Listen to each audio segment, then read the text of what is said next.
유시간자 TV 오늘 영상은 5급 교과서 한자어 네 번째 시간으로 4개 단어를 보도록 하겠습니다. 반도체라는 단어를 보겠습니다. 반도체는 절반 반, 인도할 도, 몸체로 상온에서 전도하는 성질이 도체와 부도체의 중간 정도 되는 물질을 통틀어 이루는 말입니다. 절반 반을 보겠습니다.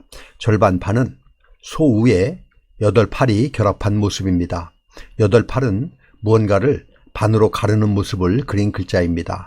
그래서 절반 반은 제사에 쓸 소를 둘로 갈라놓은 모습으로 절반, 반쪽을 내다, 가운데 등의 뜻을 가지고 있습니다.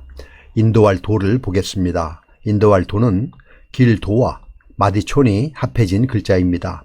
길도를 보면 길도는 쉬엄쉬엄 갈 착과 머리수가 결합한 모습입니다. 쉬엄쉬엄 갈 착은 다니다 돌다를 의미하는 단일행에서 오른쪽이 줄어든 부수인 조금 걸을 척과 발을 의미하는 그칠 지가 위아래로 결합해서 길 가는 모습을 형상한 글자입니다.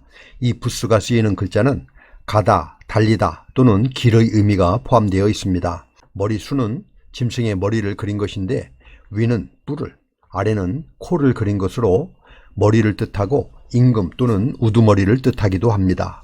쉬엄쉬엄 갈 착과 머리수가 합쳐진 길도는 사람이 가는 곳이 길이다 라는 의미에서 길이라는 의미가 있고, 사람이 마땅히 따라야 할 바른 길이라는 의미에서 도리나 도덕의 의미도 있습니다. 사람이 나아가야 할 올바른 도리라는 의미에서 길도에 손을 뜻하는 마디촌이 더해진 인도할 도는 잘 지도해 올바른 길로 인도한다는 의미입니다. 이끄다, 인도하다의 뜻입니다. 몸체는 뼈골과 풍년풍의 결합자입니다. 뼈골은 머리뼈와 어깨뼈 그리고 가슴뼈를 그린 모습으로 보면 쉽게 이해할 수 있습니다. 아래는 살을 의미하는 육달월이지만 살의 의미는 현재는 없어졌기 때문에 뜻에는 아무 지장이 없습니다. 그리고 풍년풍은 구불곡과 콩두가 위아래로 연결된 글자인데, 콩두는 제사 지낼 때 쓰는 굽이 높은 제기인데 그 그릇 위로 수북하게 진열된 음식이나 곡식의 모양을 나타내고 있습니다. 그래서 풍성하다, 가득하다, 풍년 등의 뜻을 가지고 있습니다. 그래서 몸체는 뼈골과 풍년풍이 합쳐진 글자로서 뼈와 풍성한 살이 합해져서 몸을 이룬다는 의미로 몸, 신체, 물체 등의 뜻을 가지고 있습니다. 몸이 사람의 근본이라는 뜻에서 몸체의 약자로 이렇게 쓰기도 합니다. 그래서 반도체는 절반 반, 인도할 도, 몸체로 상온에서 전도하는 성질이 도체와 부도체의 중간 정도 되는 물질을 통틀어 이루는 말입니다. 분류라는 단어를 보겠습니다. 분류는 나눌 분, 물이 류로 사물을 공통되는 성질에 따라 종류별로 가르는 것을 말합니다. 나눌 분을 보겠습니다. 나눌 분은 8팔과 칼도가 합쳐진 글자입니다. 8팔은 원래 사물이 반으로 갈린 모습을 그린 것인데 여기에 칼도를 추가함으로 나누다 라는 뜻을 더욱 분명하게 하였습니다. 또한 물건이 나뉜 후에는 사물이 내부가 보인다는 의미에서 구별하다, 명백하다 라는 뜻도 생겨나게 되었습니다. 분리는 나누어 떨어지게 하는 것이고 분명은 확실하게 라는 뜻입니다. 물이 류는 쌀미와 개견, 머리, 혈이 합해진 글자입니다. 쌀미는 벼이삭의 쌀알들이 촘촘히 달려있는 모습을 본뜬 글자입니다. 개견은 개를 그린 글자인데요. 각골문의 모습입니다. 머리와 내민 혀, 발과 꼬리가 자세하게 그려져 있습니다. 개견은 글자의 왼편에 붓으로 쓰일 때는 이런 모양으로 쓰입니다. 개와 비슷한 부리의 동물을 뜻하는 글자에 두루 쓰이는 붓수입니다. 머리혈은 한일과 스스로 자 그리고 사람인이 합쳐진 글자입니다. 한일은 머리카락을 나타내고 스스로 자는 코를 뜻합니다. 그래서 머리혈은 사람의 신체 중에서 머리를 강조한 모습으로 머리라는 뜻을 가지고 있습니다. 그래서 무리류는 쌀미와 개견, 머리혈이 합해져서 쌀알이 모두 비슷하고 개들이 머리가 비슷하다라는 의미로 비슷하다라는 뜻을 가지고 있고, 비슷한 것끼리 분류하다에서 분류하다라는 뜻으로, 또 비슷비슷한 무리라는 의미에서 무리라는 뜻도 생겨나게 되었습니다. 그래서 분류는 나눌 분, 무리류로 사물을 공통되는 성질에 따라 종류별로 가르는 것을 말합니다. 분수라는 단어를 보겠습니다. 분수는 나눌 분, 셈수로 어떤 수를 다른 수로 나누는 것을 분자와 분모로 나타낸 것 또는 자기 처지에 마땅한 한도를 말합니다. 나눌 분을 보겠습니다. 나눌 분은 8팔과 칼도가 합쳐진 글자입니다. 8팔은 원래 사물이 반으로 갈린 모습을 그린 것인데 여기에 칼도를 추가함으로 나누다라는 뜻을 더욱 분명하게 하였습니다.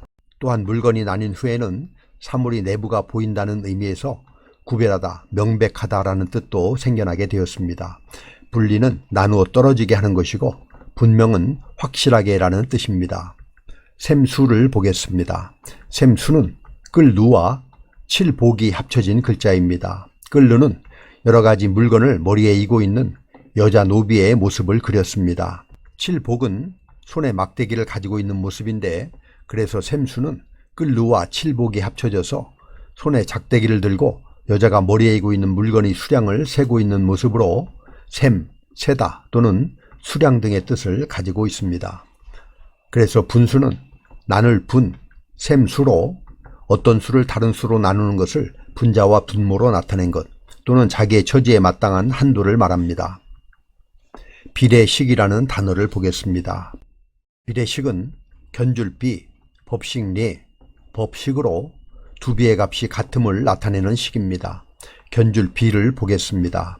견줄비는 두 사람이 오른쪽을 보고 나란히 서 있는 모습을 그렸습니다. 각골문과 소전의 모습입니다. 서로 비교하다, 견주다 라는 의미의 글자입니다. 또 친하다, 친숙하다라는 의미도 가지고 있습니다. 견줄비는 그 자체가 부수인 제부수입니다. 법식예를 보겠습니다. 법식예는 사람인과 벌릴 열의 합자입니다. 벌릴 열은 부서진 뼈 알과 칼도가 결합된 것으로 뼈를 칼로 발라내 쭉 펼쳐놓은 모습으로 버리다, 진열하다, 순서를 매기다 등의 의미입니다. 벌릴 열에 사람인이 합해진 법식예는 사람이 지켜야 할 순서라는 의미에서 법식이나 규칙을 뜻하게 되었고 사람에게 쭉 늘어놓고 보여주는 예나 본보기라는 의미도 가지게 되었습니다. 법식을 보겠습니다. 법식은 주사릭과 장인공이 합해진 글자입니다. 법식은 장인공은 뜻을 나타내고 주사릭은 살이 식으로 바뀌어 음을 나타내는 형성자입니다. 장인공은 장인이나 기술자가 사용하는 도구를 의미합니다. 주사릭은 화살머리에 줄을 메어 회수하기 쉽도록 만든 화살을 말합니다. 그래서 법식은 기술자가 사용하는 도구는 사용하는 법식이 있다는 의미에서 법이나 기준, 제도 등의 의미가 있습니다. 그래서 비례식은 견줄비, 법식례, 법식으로 두 비의 값이 같음을 나타내는 식입니다. 이렇게 해서 5급 교과산자 네 번째 시간으로 4개 단어를 알아보았습니다. 다시 한번 정리해보면 반도체는 절반 반, 인도할 도, 몸체로 상온에서 전도하는 성질이 도체와 부도체의 중간 정도 되는 물질을 통틀어 이루는 말이고 분류는 나눌 분, 물이 류로 사물을 공통되는 성질에 따라 종류별로 가르는 것을 말합니다. 분수는 나눌 분, 셈수로 어떤 수를 다른 수로 나누는 것을 분자와 분모로 나타낸 것 또는 자기 처지에 마땅한 한도를 말하며 비례식은 견줄비, 법식례, 법식으로 두 비의 값이 같음을 나타내는 식입니다. 그럼 우리 같이 한번 써보도록 하겠습니다. 다음 시간에도 계속해서 5급 교과산자어를 보도록 하겠습니다. 감사합니다.